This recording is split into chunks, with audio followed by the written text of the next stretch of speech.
de pedir, então, para que você se lembrasse, ou tentasse se lembrar, pelo menos, do que nós falamos a semana passada. Semana passada, nós conversamos juntos acerca de como vencer, ou como ter uma vida melhor em 2020. Como vencer nesse novo ano, né? Diante de tantas dificuldades que nós temos tido, diante de tantas coisas que têm acontecido, diante dos nossos olhos, com pessoas tão próximas da gente, mas nós temos que, sim, nos apegar no Senhor, como o pastor Kleber muito bem orou no início, também leu os versículos bíblicos, também o Diego cantou, a Adriana também cantou, louvando ao Senhor. Nós precisamos exatamente isso, nos apegar no Senhor, porque é só dele que vem o nosso socorro, só ele é a nossa fortaleza. Então, na semana passada, nós falamos juntos, ou estudamos juntos, acerca de alguns conselhos que o apóstolo Paulo nos dá para que se tenha uma vida abençoada. E nós fizemos, então, o nosso estudo baseado em Efésios 5, de 15 a 21. E vale mais uma vez lembrar, como a Adriana também já disse, que o verso ou o tema do ano aqui da nossa igreja, em Cliff Oak Church, se encontra em Isaías 43, 19, principalmente com a parte do versículo que diz: vejam, estou fazendo uma coisa nova. E falei lá então, e digo agora, mais uma vez, meus irmãos, meus amigos que estão acompanhando, se nós queremos realmente experimentar esse novo de Deus, nós precisamos sair da mesmice em que nós nos encontramos. Ok? E eu também repito o que eu disse a semana passada e com 100% de certeza de que todos nós, aliás, sim, todos nós, desculpe, nós queremos algo melhor para o ano de 2021. Eu tenho certeza que você quer um ano de 2021 melhor do que você teve em 2020, melhor do que você teve em 2019 e assim por diante. Nós sempre queremos o melhor, mas assim também devemos ser nas nossas vidas como cristãos. Devemos ser melhores crentes hoje do que fomos em 2020, melhores crentes hoje do que fomos em 2019 e assim por diante. Mas só para contextualizar você no estudo de hoje, caso você não tenha acompanhado na semana passada, o nosso estudo está lá no YouTube, está na nossa página no YouTube, você pode acompanhar lá o estudo da semana passada, para você se contextualizar e acompanhar hoje também com a gente. Mas, para te lembrar um pouquinho, eu gostaria de trazer à sua memória algumas coisas que foram ditas na semana passada. Primeira coisa que nós vimos com o texto que nós lemos foi que nós devemos nos autoavaliar. Nós devemos ter a santidade como padrão nas nossas vidas. Nós precisamos ser equilibrados e precisamos usar o nosso tempo de maneira eficiente. Ok?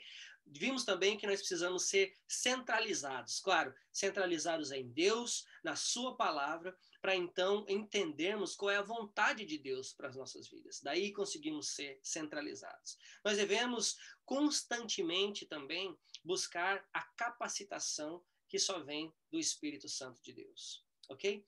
Então, agora, eu vou usar um outro texto, nós vamos estudar juntos um outro texto que também nós vamos ver mais alguns conselhos do apóstolo Paulo, ou mais algumas coisas que o apóstolo Paulo nos ensina através da palavra de Deus, e que nós possamos colocar isso também em prática nas nossas vidas, ok?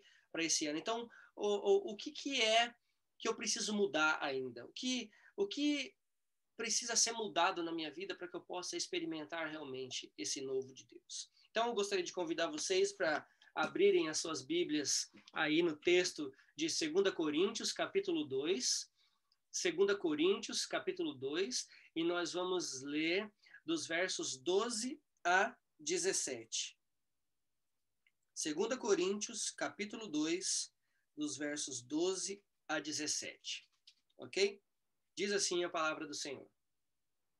Quando cheguei a Troade para pregar o evangelho de Cristo e vi que o Senhor me havia aberto uma porta, ainda assim não tive sossego em meu espírito, porque não encontrei ali meu irmão Tito. Por isso, despedi-me dali e fui para a Macedônia. Mas, graças a Deus, que sempre nos conduz vitoriosamente em Cristo e por nosso intermédio exala em todo lugar a fragrância do seu conhecimento. Porque para Deus somos o aroma de Cristo entre os que estão sendo salvos e os que estão perecendo. Para estes somos cheiro de morte, para aqueles fragrância de vida. Mas quem está capacitado para tanto? Ao contrário de muitos, nós não negociamos a palavra de Deus, visando a algum lucro. Antes, em Cristo, falamos diante de Deus com sinceridade, como homens enviados por Deus. Amém? Senhor Deus, nós mais uma vez te damos graças por este momento onde estamos aqui te cultuando, Senhor Deus, e tendo a liberdade de ainda termos a tua palavra, Senhor Deus, conosco, livremente podemos ler, podemos estudar, podemos meditar na tua palavra, Senhor Deus. Que o Senhor abençoe a cada um que está ouvindo essa transmissão, Senhor Deus, a cada um que está aqui conosco, também te cultuando, Senhor Deus, e que o Senhor possa falar mais uma vez aos nossos corações. É em nome de Jesus é que nós oramos. Amém. Amém? Então vamos lá. Paulo, contextualizando também aqui esse texto, para vocês entenderem o que está acontecendo aqui. Paulo aqui ele está tecendo a sua defesa, ok? Para os coríntios. Por quê? Porque Paulo ele havia sido acusado de ser um homem sem palavra, de ser um homem inconstante e agora ainda de ser um falso apóstolo, um falso profeta, ok? Então nós vemos aqui claro que nós, porque somos chamados, porque somos escolhidos por Deus, não estamos isentos automaticamente de problemas e perseguições. Na verdade, é exatamente o contrário. Né? Se as nossas vidas, eu sempre costumo dizer isso com a igreja, que se as nossas vidas estão indo muito bem, obrigado, é porque alguma coisa não está muito bem, não. A nossa vida espiritual não está lá muito bem, porque nós sabemos que uma vez que nós nos colocamos à disposição de seguir a Cristo, uma vez que nós lutamos pela causa de Cristo, nós sim sofreremos perseguição e enfrentaremos problemas, ok? Então, assim como Paulo, nós devemos também mudar o tom, porque você vê que Paulo ele mudou o tom aqui quando ele começa tecer vamos dizer assim, essa defesa, ele coloca algumas coisas duras e até algum tipo de reclamação, um tipo de vamos dizer assim, uma lamentação, reclamando do que estava acontecendo com ele. Né? Mas ele muda o tom e ele passa de uma narrativa negativa, vamos dizer assim, de certa forma, porque ele estava lamentando, reclamando, e ele passa a dar graças a Deus por tudo, demonstrando o seu otimismo e a sua confiança naquele que o chamou e o salvou. E assim deve ser nas nossas vidas também. Nós devemos mudar o tom, parar de reclamar, parar de murmuração, parar de falar que ninguém me ama, ninguém me quer, parar de dizer que todos ficam reclamando de mim, ninguém acha bom o que eu faço. Não, nós devemos mudar o tom, nós devemos sim dar graças a Deus por tudo. Nós temos sim que demonstrar otimismo e confiança naquele que nos chamou e salvou. Ok? Então a primeira coisa que nós vemos aqui no verso 14 é realmente Paulo demonstrando esse otimismo e essa confiança. Diz assim o verso 14. Verso 14 diz: mas graças a Deus que sempre nos conduz vitoriosamente em Cristo e por nosso intermédio exala em todo lugar a fragrância do seu conhecimento. Irmãos, o apóstolo estava triste, estava se sentindo injustiçado, estava desanimado, estava preocupado, mas mesmo assim, as palavras de adoração saíram dos seus lábios e da pena da sua caneta. Ok? Nós aprendemos aqui que uma vida cristã genuína é aquela que é cheia de gratidão a Deus, mesmo em meio a dificuldades. Porque nós vamos querer somente o bom de Deus e não o mal, que para nós pode ser mal, mas na verdade ele está querendo só nos disciplinar, só nos ensinar algo. Porque a verdade é essa, Deus ele não nos faz o mal, não nos quer o mal, mas muitas vezes essas coisas nos atingem porque ele quer moldar o nosso caráter. Não existe coisa mais triste, mais deprimente do que quando você vê um crente que só vive reclamando. Você vê um crente que só vive murmurando, passando negatividade para todo mundo que está ao seu redor. Não é esse tipo de povo que Deus escolheu. O povo de Deus é um povo alegre, é um povo otimista. O povo de Deus é um povo confiante, porque nós sabemos que, mesmo diante das provações desse mundo, nós alcançaremos vitória. Porque o nosso Deus foi quem prometeu. Então, eu gostaria de te encorajar, eu gostaria de te chamar a atenção neste momento para que nós paremos de reclamações, paremos de murmurações e vamos dar graças a Deus por tudo. Vamos nos voltar, por exemplo, ao livro de Atos dos Apóstolos, quando os convertidos ao Senhor Jesus, eles passaram por extremas dificuldades financeiras, eles foram expulsos de suas casas, eles não tinham nem onde morar, eles não tinham o que comer, eles sofriam perseguições, eles sofriam risco de morte, mas continuaram adiante, sem desanimar, sem desistir. Como diz Atos 2,47, louvando a Deus e ganhando a simpatia de todo o povo. Louvando a Deus e ganhando a simpatia de todo o povo. E não me entendam mal aqui, ok? Eu não estou dizendo que nós devemos ser crentes masoquistas. Saímos por aí buscando dor e sofrimento. Olha, minha vida está muito boa, estou precisando aqui de um pouco de sofrimento, de dor. Não, não é isso que eu estou dizendo.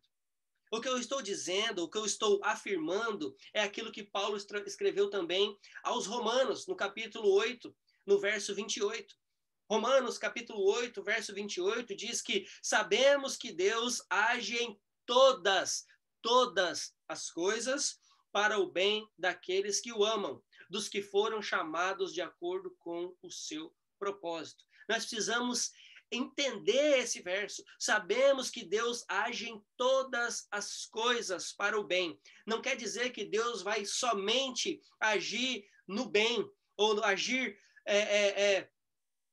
para que nós possamos ser bem-sucedidos, para que nós possamos ter tudo que nós queremos. Não é isso que a palavra diz. A palavra está dizendo que Deus age em todas as coisas, até mesmo nas coisas más, mas ele age para o bem daqueles que o amam e daqueles que foram chamados de acordo com o seu propósito.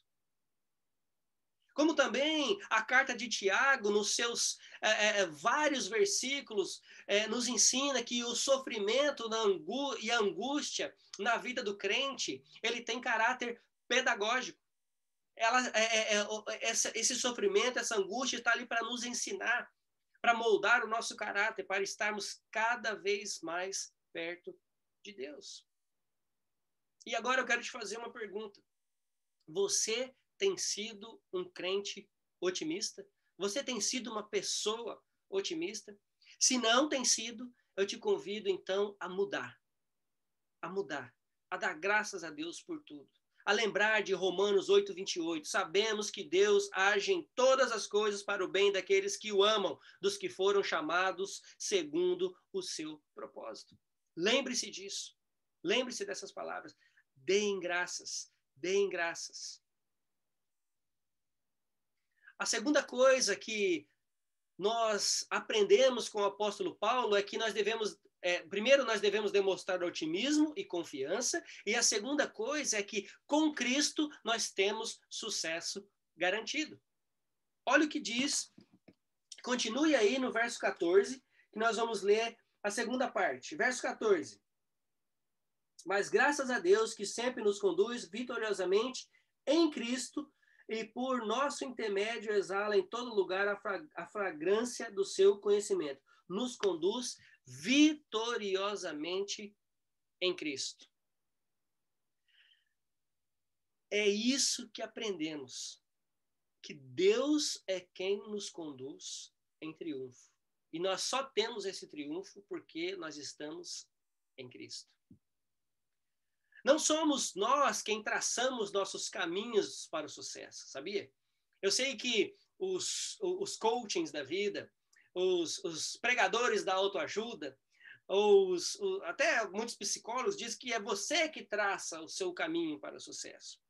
Na verdade, Quem abre ou quem traça esse caminho é o próprio Deus. Ele é quem abre os caminhos para nós. Ele é quem faz com que as coisas aconteçam para nós. Por isso que tudo nós damos graças a Ele. Claro que nós temos, não me entendam mal aqui, claro que nós temos sim as nossas responsabilidades aqui nessa vida. Nós precisamos trabalhar, precisamos lutar por aquilo que queremos, nós nos esforçamos, nós acordamos cedo, dormimos tarde, trabalhamos muito, fazemos as coisas, mas quem nos dá isso é Deus. Quem nos abre esses caminhos, quem nos abre as portas é Deus. Porque sem Deus nós não chegamos em lugar algum. Nós podemos até conquistar coisas, nós podemos até conquistar dinheiro, fama, sucesso, mas sem Deus nós não chegamos em lugar algum. Nós somos vazios, nós somos tristes, deprimidos, infelizes, porque nós não temos um propósito na vida. Então, é claro que sim, muito bom, vamos lutar, vamos trabalhar, vamos nos esforçar, mas sabendo que quem colocou isso nas nossas vidas, quem nos deu o sucesso, quem nos garante o sucesso, é o próprio Deus. Como diz o texto, graças a Deus que sempre nos conduz vitoriosamente em Cristo. E, por nosso intermédio, exala em todo lugar a fragrância do seu conhecimento.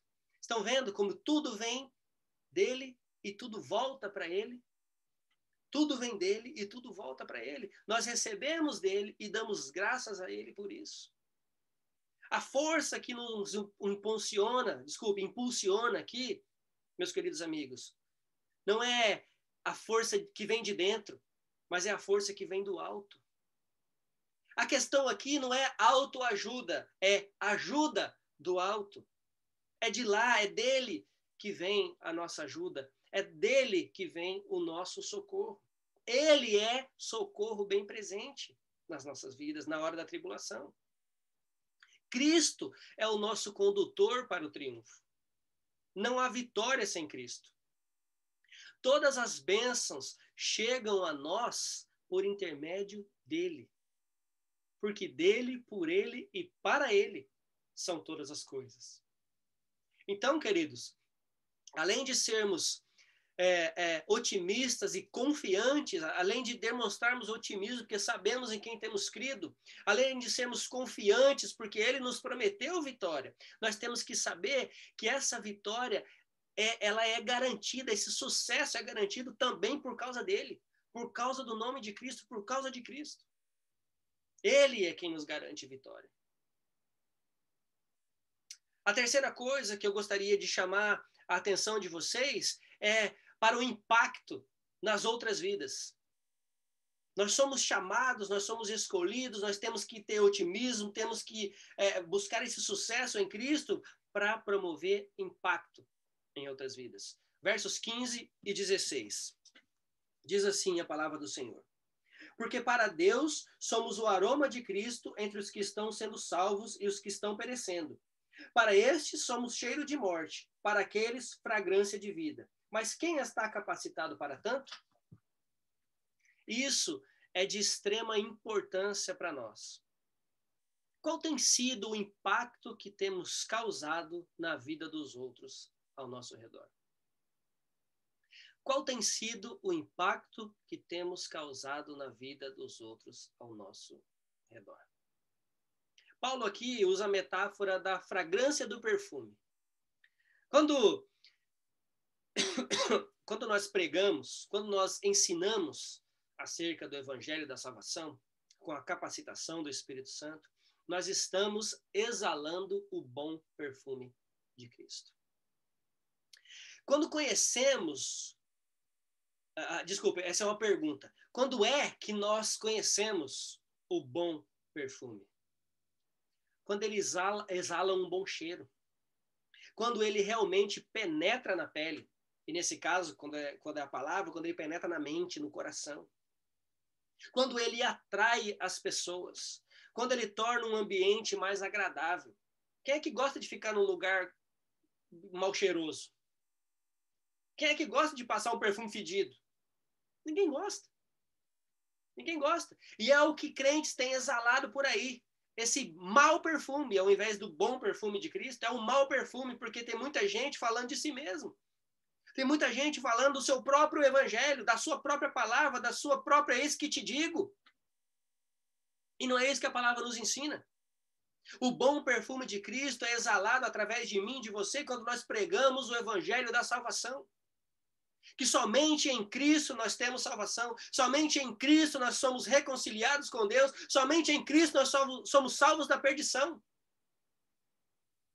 Cristo nos prometeu muitas coisas, mas a principal delas é a salvação. Então, quando nós falamos disso, nós estamos exalando, quando nós ensinamos isso, estamos exalando o bom perfume de Cristo. Nós temos a responsabilidade de sermos agentes de vida em outras vidas. Nós devemos causar impacto na vida das pessoas pregando, e não só pregando, mas demonstrando, vivendo esse evangelho que pregamos. Para aqueles que rejeitam o evangelho, esse nós somos perfume de morte. É o que a palavra diz. Mas aí já não é problema meu, já é um problema deles. O meu problema é pregar. O meu problema é falar. O meu problema é compartilhar. O meu chamado é para isso. Como assim é o seu também.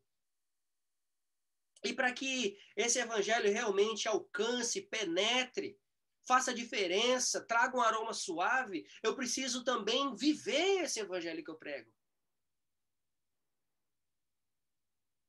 E isso, então, nos remete à quarta coisa que eu gostaria de falar com vocês. Vou só fazer uma recapitulação aqui rapidinho. Primeira coisa, nós precisamos demonstrar otimismo e confiança.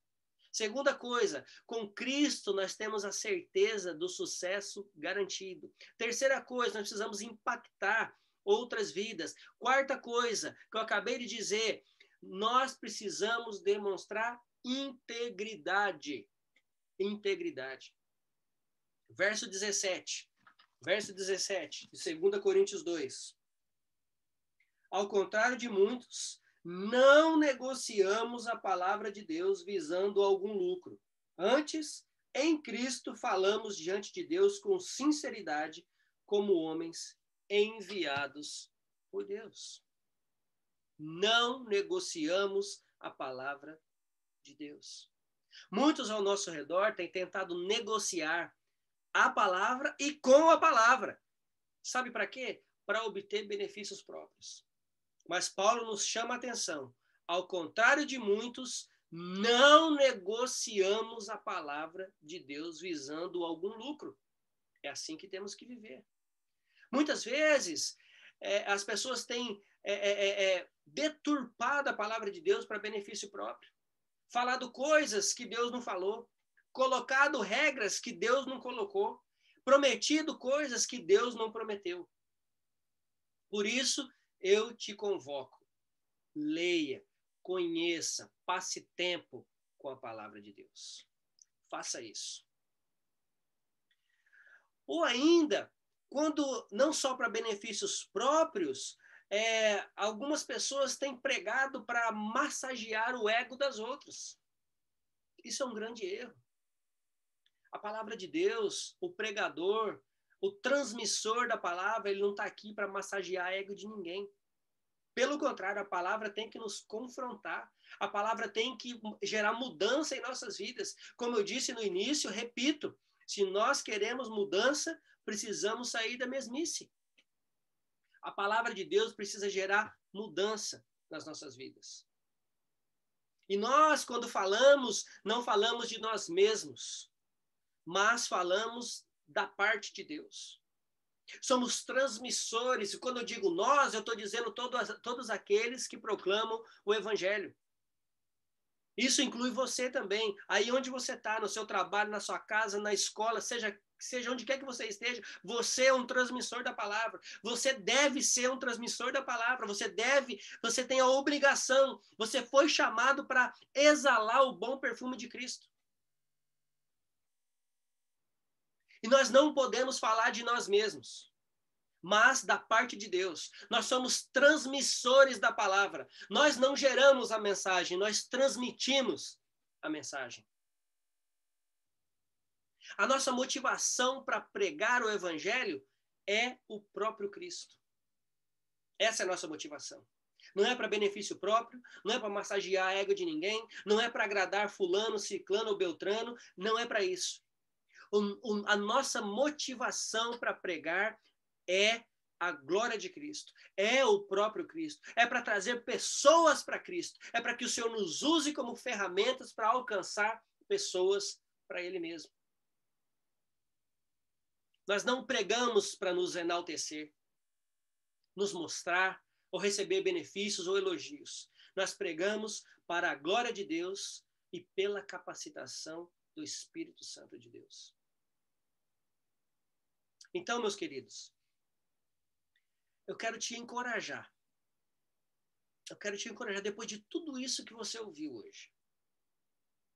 É o que você vai ouvir ainda durante a semana. Eu quero te encorajar a não desistir. Não olhar para os lados, não olhar para baixo, muito menos para dentro. Mas eu quero te encorajar a olhar para o alto, porque é de lá que vem o nosso socorro. É dele, do nosso Senhor e Redentor Jesus Cristo. É de lá que vem o nosso socorro. Sejamos persistentes na oração e otimistas em nossas palavras e atitudes. Deixa a negatividade de lado. As pessoas estão sendo negativas ao seu redor? Seja você aquele que exala, então, o bom perfume de Cristo. As pessoas estão falando mal? Fale bem. As pessoas estão reclamando? Dê graças. Faça isso. Mude a atitude. Seja você, então, o conciliador ou o reconciliador na vida de pessoas. Ao invés de ajudar a falar, diga, não, peraí, vamos resolver esse problema. Ao invés de reclamar desse ou daquele outro, seja você o conciliador, o reconciliador. Se as pessoas estão desesperançosas, traga esperança para elas, falando de Cristo, falando do amor de Cristo, falando da salvação de Cristo Jesus. Que nós possamos ser esse tipo de gente. Precisamos nós também nos apegar às promessas contidas para nós na palavra de Deus. Cristo e ninguém mais é quem nos conduz ao triunfo. Ele está no controle dos nossos barcos. Mesmo que venham tempestades, meio que venham ondas fortes, ondas gigantescas, ele continua no controle. Então, agora, para terminar, eu quero te encorajar a pensar nessas coisas. Lembre-se, nós somos chamados para exalar o bom perfume de Cristo. Nós somos chamados para fazer diferença na vida das pessoas. Para fazer diferença, nós precisamos fazer diferente. Para mudar, nós precisamos mudança. Para gerar mudança em outros ou em situações, nós precisamos mudar nós mesmos. Faça isso. Ainda há tempo. Por enquanto, ainda há tempo. Faça isso. A mudança que você tanto quer no outro, mude você primeiro. Aquilo que você tanto reclama ao seu redor, faça você primeiro. Eu estive no Brasil, agora nesse último mês de dezembro, e eu ouvi tanta reclamação dos amigos, dos familiares, e fiquei olhando em volta e muitas vezes entristecido com o que eu via, porque eles reclamam tanto, mas continuam fazendo as mesmas coisas. Continuam fazendo as mesmas coisas. Não muda. Não fazem nada para mudar. Isso eu estou dizendo em todas as áreas. Eles reclamam da pandemia, agora eu estou falando de maneira geral, não da minha família, ou só de amigos, mas estou falando de maneira geral, porque você sai na rua, você está vendo o que está acontecendo. Reclamam da pandemia, mas também não querem usar máscara, não querem lavar as mãos, não querem diminuir a aglomeração. Então, fica difícil, né? Ele quer mudança, mas não quer mudar. Então, esse é um chamamento para nós, para que nós possamos fazer as nossas partes também. Fazer aquilo que nós devemos fazer. Então, eu te encorajo. Seja otimista. Eu te encorajo. Não olhe para os lados, não olhe para baixo, olhe para cima. Porque a nossa ajuda vem do alto. Eu te encorajo. Gere, promova impacto na vida de outros. E eu te chamo a ter uma vida de integridade. Como diz o verso 17, ao contrário de muitos, nós não negociamos a palavra de Deus visando algum lucro. Antes, em Cristo, falamos diante de Deus com sinceridade, como homens enviados, homens e mulheres enviados por Deus. Minha oração é para que o Senhor nos capacite, continue nos guardando e nos usando para a honra e glória dele. Amém? Muito bem.